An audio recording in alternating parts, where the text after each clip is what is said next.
فرماتے ہیں الا کلکم راع وکلکم مسئول عن رعیتہ، اللہ کے نبی فرماتے ہیں اے دنیا والوں سنو،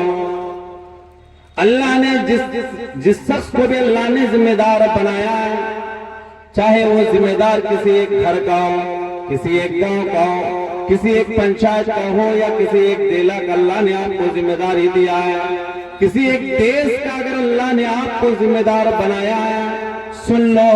اللہ رب العالمین کل قیامت کے دن آپ کی ذمہ داری سے متعلق آپ کو سوال کرے گا الا کلکم راع وکلکم مسئول عن رعیتہ، اے دنیا والوں سنو، اللہ نے آپ کو ذمہ دار بنایا ہے، اللہ کل قیامت کے دن لوگوں کے سامنے آپ کو پوچھے گا آپ نے اپنی ذمہ داری کتنا ادا کر دیا ہے، کتنی اپنی ذمہ داری کو ادا کیا ہے۔ والرجل راع علی اہل بیتہ، ایک آدمی اپنے گھر کے ذمہ دار ہے، ایک آدمی اپنے گھر کے ذمہ دار ہے، اللہ نے اگر اس کو ایک گھر کا ذمہ داری اللہ نے سونپا ہے، کل قیامت کے دن اس کو اس کے گھر کے بارے میں پوچھا جائے گا، اس سے یہ سوال کیا جائے گا تمہارے ماتحت تو 2 بچے اور تمہارے ماتحت تمہاری بیویاں تھیں، تم نے اس کی کس طریقے سے دیکھ ریکھ کیا ہے، کس طریقے سے تم نے اس کی پرورش کیا ہے۔ کل قیامت کے دن اللہ رب العالمین کے یہاں سوال کیا جائے گا، ایک عورت سے سوال ہوگا کل قیامت کے دن اللہ رب العالمین نے آپ کو جو دنیا میں زندگی اللہ نے ذمہ دار بنایا تھا، تمہارے شوہر کے گھر کا تمہیں ذمہ دار بنایا تھا، کہاں تک تم نے اپنی ذمہ داری کو ادا کیا ہے، ہر شخص سے پوچھا جائے گا اور اس کی ذمہ داری کے متعلق اسے سوال کیا جائے گا اور اسے پوچھا جائے گا دنیا کے اندر جو تم نے زندگی گزاری ہے اس زندگی سے متعلق اللہ رب العالمین آپ سے سوال کرے گا۔ کوئی انسان بچ نہیں سکتا، ہر انسان کو کل قیامت کے دن کٹگھرے میں کھڑا کیا جائے گا، اسے سوال کیا جائے گا۔ اگر بیٹا بیٹی آپ کے ماتحت ہے اس کی ذمہ داری آپ کی ہے، اس کی ذمہ داری آپ کے سر پہ ہے، کیونکہ کوئی بھی اولاد جب پیدا ہوتی ہے دین اسلام پر پیدا ہوتی ہے۔ اللہ کے نبی فرماتے ہیں ما من مولود الا يولد على الفطرة فابواه يحودانه او ينصرانه، اللہ کے نبی فرماتے ہیں جو بھی بچہ دنیا میں آتا ہے، جو بھی بچہ پیدا ہوتا ہے، وہ بچہ کو اللہ تعالیٰ اسلام پر پیدا کرتا ہے، اس کو فطرت پر پیدا کرتا ہے، پھر اس کے گارجن، اس کے ذمہ دار، اس کی پرورش کرنے والا انسان اسے مسلمان بناتا ہے، اسے ہندو بنا دیتا ہے، اسے سکھ بنا دیتا ہے، اس کو کرسچن بنا دیتا ہے، جس ماحول میں وہ رہتا ہے اس کے حساب سے اس کو ڈھال دیا جاتا ہے، ورنہ ہر بچے کو اللہ رب العالمین پیدا کرتا ہے اسلام پر۔ اللہ رب العالمین اسلام پر پیدا کرنے کے بعد جب تک آپ صاحب اولاد نہیں تھے، آپ کے گھر میں کوئی اولاد نہیں تھی، آپ کی کوئی اولاد کی ذمہ داری نہیں تھی، اللہ رب العالمین نے آپ کو اولاد سے نوازا، جیسی اللہ نے اولاد دے دیا، کندھے پہ اللہ نے ایک بوجھ ڈال دیا۔ دنیا والوں سنو،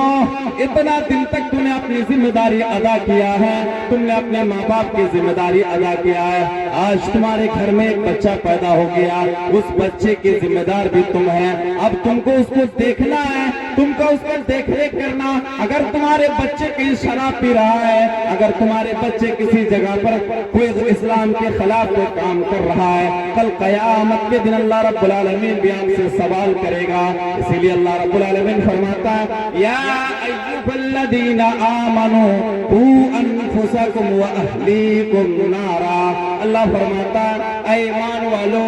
جو لوگ اللہ پر ایمان رکھتا ہے، جو لوگ کل قیامت کے دن پر ایمان رکھتا ہے، ایسے لوگوں کو پکار کر کے اللہ کہتا ہے اے ایمان والو سنو، اے اللہ پر ایمان رکھنے والا سنو،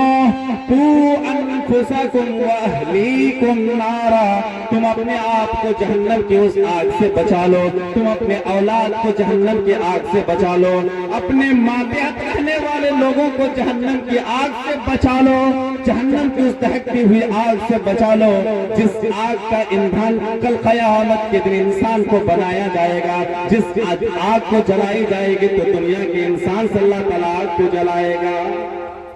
اللہ نے آپ کو اولاد دیا ہے، کل قیامت کے دن آپ سے سوال کیا جائے گا، آپ سے پوچھا جائے گا دنیا میں آپ کو صاحب اولاد بنایا تھا، اللہ نے بیٹا دیا تھا، بیٹی دیا تھا، آپ نے اس کی پرورش کس طریقے سے کیا؟ میرے بھائیو، آج کے دور میں جب انسان موت کے کگار میں پہنچ جاتا ہے، پوری زندگی بڑی عیش و عشرت سے گزر جاتی ہے، لیکن جیسے اس کو موت ستانے لگتی ہے، بیماری ہونے لگتی ہے، جسم کمزور پڑنے لگتا ہے، اس وقت اللہ کو یاد آتا ہے۔ میرے بھائیو، آج ہم ایسی اولاد چھوڑ کر کے جائیں، ایسے بچے چھوڑ کے جائیں جو مرنے کے بعد میرے لیے ہاتھ اٹھائیں تو کل قیامت کے دن ہمارے لیے سفارش ہو جائے۔ مرنے کے بعد اگر کوئی بچہ، جو بچہ اللہ نے ہمیں دیا ہے،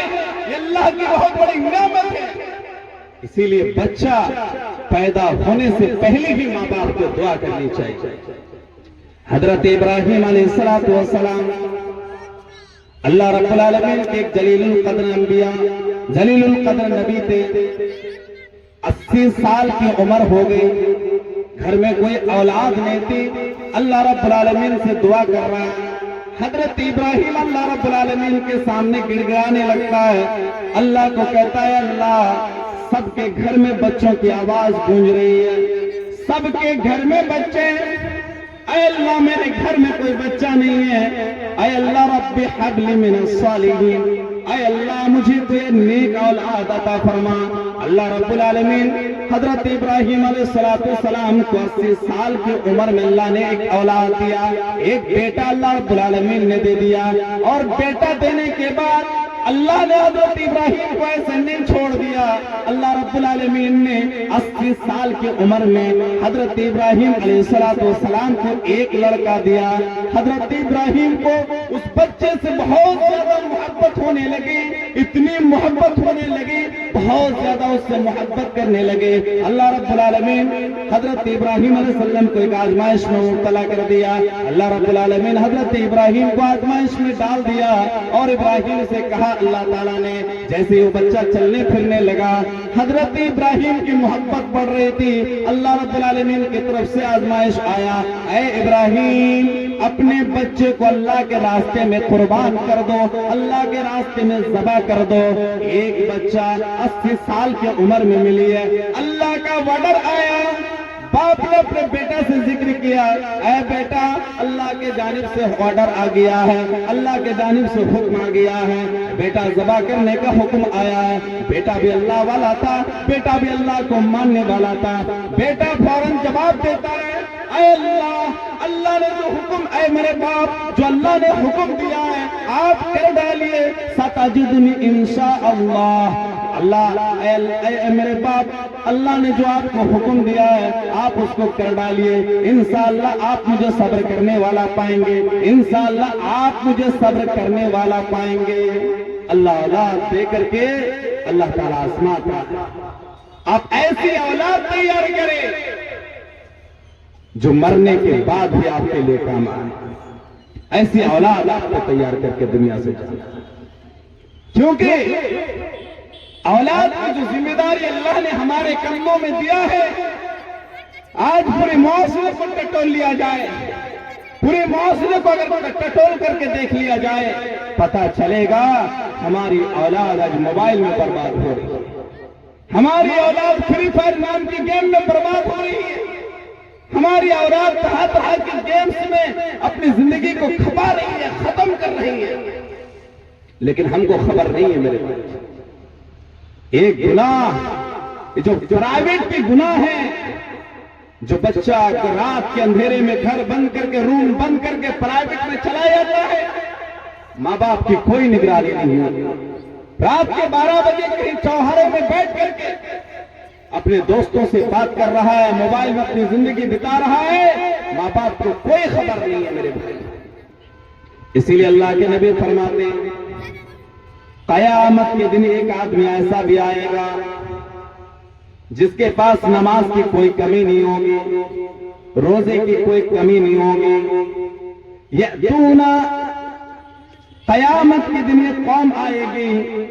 اور اس کے پاس نیکی کی کوئی کمی نہیں ہوگی، پہاڑ جیسا اس کے پاس نیکی ہوگی، لیکن اس کے باوجود بھی اس انسان کو جہنم میں ڈال دیا جائے گا۔ صحابہ سوال کریں گے اللہ کے نبی صلی اللہ علیہ وسلم آخر ایسا کیوں ہوگا؟ اللہ کے نبی فرماتے ہیں یہ آدمی جس کے پاس پہاڑ جیسی نیکی ہے، لیکن یہ آدمی ایسا آدمی ہے جب یہ تنہائی میں چلا جاتا ہے، اندھیرے میں چلا جاتا ہے، پرائیویٹ کمرے میں چلا جاتا ہے، دنیا والوں کی نظر سے چھپ جاتا ہے، تب یہ اللہ کی معصیت کرتا ہے، اللہ کی نافرمانی کرتا ہے، اللہ رب العالمین کی حرام کردہ چیزوں کو انجام دیتا ہے، جس کی بنیاد پر اس انسان کو اللہ تعالی جہنم میں ڈال دے گا۔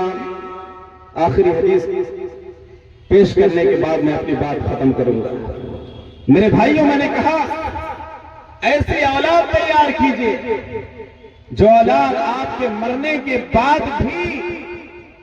جب آپ کے لیے صدقہ کرے، آپ کے لیے دعا کرے، اگر قبر کے اندر آپ کو کوئی عذاب ہو رہا ہو، اس اولاد کے بدولت آپ کے عذاب میں تخفیف اللہ تعالیٰ کر دے۔ ایک حدیث میں آخر میں پیش کرتا ہوں، اس کے بعد میں اپنی بات کو ختم کرتا ہوں۔ اللہ کے نبی فرماتے ہیں اذا مات الانسان انقطع عنه عمله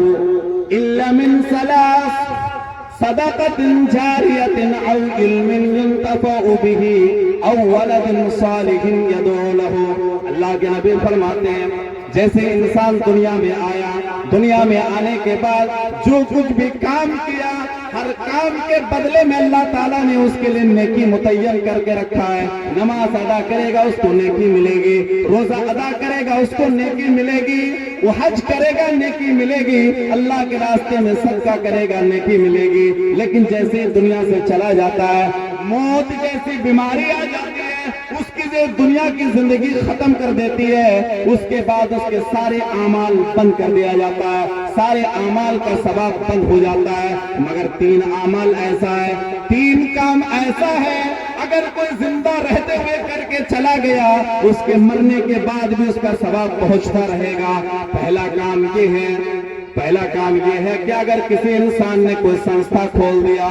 کوئی صدقہ جاریہ بنا دیا، کوئی ایسا کام کیا جس کی بنیاد پر اس کے مرنے کے بعد بھی لوگ اس سے فائدہ اٹھا رہا ہے، کوئی مدرسہ تعمیر کر دیا، کوئی مسجد بنا دیا، کوئی اس کے مرنے کے بعد بھی اس مسجد میں نماز ہو رہی ہے، اس مدرسے میں پڑھائی ہو رہی ہے، اس مدرسے میں اللہ کے قرآن کا بھی ترجمہ پڑھایا جاتا ہے، حدیث بھی پڑھائی جاتی ہے، کوئی ایسا سنستھا بنا دیا، اس کا ثواب بھی مرنے کے بعد اس کو پہنچتا رہے گا۔ دوسری چیز یہ ہے او علم ينتفع به، یا ایسا علمی خزانہ چھوڑ کر کے چلا گیا، کوئی کتاب لکھ دیا یا کوئی اولاد چھوڑ کر کے گیا، کسی اسٹوڈنٹ کو اتنا اچھا پڑھا کر کے چلا گیا اور اس کے مرنے کے بعد بھی وہ بچہ دوسرے کو پڑھا رہا ہے، وہ بچہ دوسروں کو تبلیغ کر رہا ہے، اس کی بنیاد پر اللہ تعالیٰ اس کے قبر میں اللہ نے اگر کوئی عذاب رکھی ہے اس کی تخفیف کرتا رہے گا۔ تیسرے نمبر پہ اللہ کے نبی نے فرمایا اولاد صالح يدعو له، اگر نیک اولاد ماں باپ کے مرنے کے بعد اس کے لیے ہاتھ اٹھا کے دعا کرنے لگتا ہے، ماں باپ کے مرنے کے بعد دعا کرنے لگتا ہے، ماں باپ کے لیے دعا کرتا ہے، تو نیک اولاد کی دعا کے بدولت بھی اللہ تبارک و تعالیٰ اس کے ماں باپ کو قبر میں اس کی قبر کے عذاب کو اللہ تعالیٰ تخفیف کر دے گا۔ میرے بھائیو، اس لیے آپ ایسی اولاد چھوڑیں جو اولاد آپ کے موت کے بعد بھی آپ کے لیے فائدہ مند ہو۔ یہی سے میں اپنی بات کو ختم کرتا ہوں اور آخر میں اللہ تبارک و تعالیٰ سے دعا کرتا ہوں کہ اللہ تبارک و تعالیٰ ہم تمام لوگوں کو اسلام کو سمجھنے کے بعد اس پر عمل کرنے کی توفیق عطا فرمائے۔ وآخر دعوانا ان الحمد للہ رب العالمین والسلام علیکم ورحمۃ اللہ وبرکاتہ۔